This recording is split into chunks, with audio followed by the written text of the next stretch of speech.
ang partnership natin para ma-develop or makalagay sa trabaho. Yeah, of course.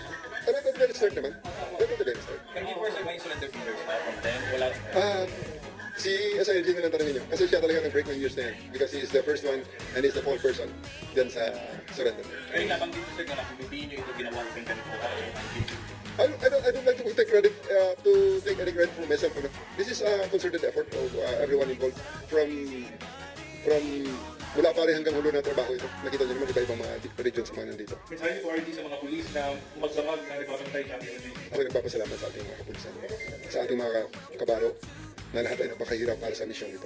Sana ay tuloy-tuloy lang ang trabaho. Mahalin natin ang trabaho ng Council Mission. So let's be proud that we did our job today. Mabog lang po, Erdi. Inakay po siya. Kasi 30. Yeah, I think yun nga nangyari dahil nandiyan ang aeroplano. sa Manila na yun, sir.